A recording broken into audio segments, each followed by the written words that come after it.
Hi Mutants, it's Zoe here as your host for Movie Snobs. Wow is all I can say about the movie I saw this weekend. I have always loved X-Men and had to go see Logan immediately. When I was little, I always wanted to be Mystique and shapeshift around. But anyways, I guess you could call Logan an X-Men spinoff. First off, I want to say that if you haven't already seen it, take yourself to the theaters right now and do so. You will not regret it. But you might regret not bringing a box of tissues and a shoulder to cry on through an emotionally draining film. I was thoroughly pleased with what James Mangold directed for us. I wasn't sure what this movie was going to be about. I thought maybe it was going to be a revamp of the X-Men or a full-on action superhero flick. This wasn't the case. It's a very dark film.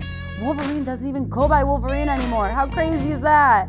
He's getting old, tired, rugged, and his whole body is in chronic pain. Hugh Jackman looked messed up through the whole film.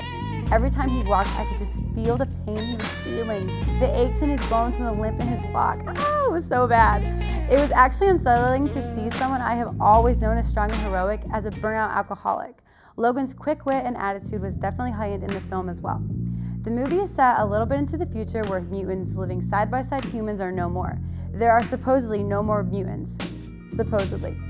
Logan is caring for a sick Professor X, played by our beloved Patrick Stewart, living on the Mexican border with another mutant Caliban, played by Stephen Merchant. While Logan is trying as hard as he can to get away from the past, a woman and child come into his life asking for help. Laura is a young mutant, played by Daphne Keane, who has a lot more similarities to Logan than he expected. While Logan and Laura are running from a group who want Laura, they are trying to reconnect with her other mutant friends at Eden. It's interesting because this new group of mutants grew up reading the comic books of X-Men.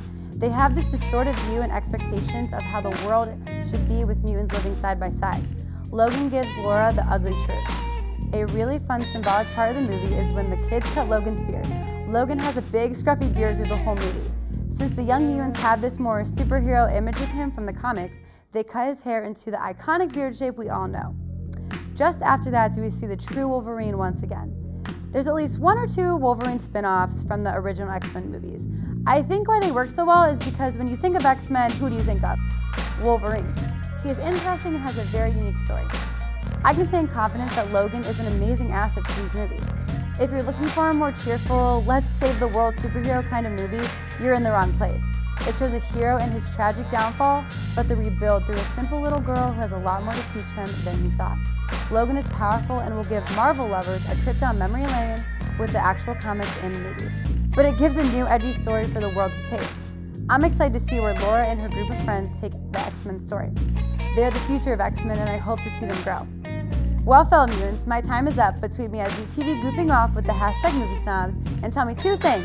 One, what your mutant power is, and two, your thoughts on Logan. So I'm out of here. This mutant has to teleport to a flick. I'll see you at the theaters with extra butter on the popcorn.